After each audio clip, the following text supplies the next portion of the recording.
তো তোমরা সবাই জানো কিছুদিন আগে ছিল মাদার্স ডে, আর এই মাদার্স ডে উপলক্ষে আমি সেরকম মাকে কোনো গিফট দিতেই পারিনি। তো মাদার্স ডে 2 দিন পরে আমি একটা শাড়ি অর্ডার করেছিলাম।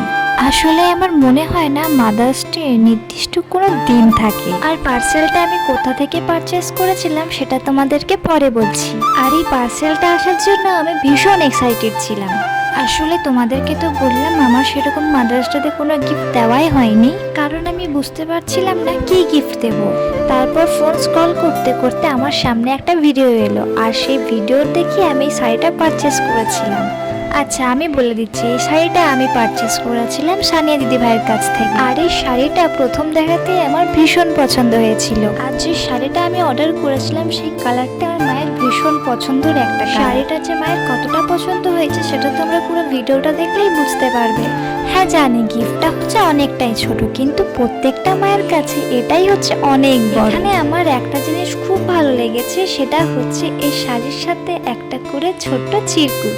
এটা আমার খুবই ভালো লেগেছে। প্রত্যেকটা শাড়িতে এরকম করে একটা চিরকুট লিখে দিচ্ছিল, আর সেই চিরকুটটা আমি মাকে পরতে বলছিলাম। আর শাড়িটা পেয়ে মা যে এত খুশি তোমরা সেটা দেখে বুঝতেই পারছো। মা যে কতটা খুশি হয়েছে সেটা তোমাদেরকে বলে বোঝাতে পারবো না।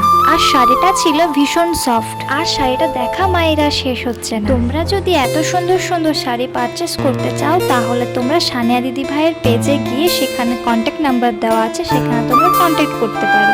তোমরা খুব শীঘ্রই রিপ্লাই পাবে। তো ভিডিওটা আজ এতটুকুই, নেক্সট ভিডিওতে তোমাদের সাথে আবার দেখা হচ্ছে। তো আজকের মতো এতটুকুই, টাটা।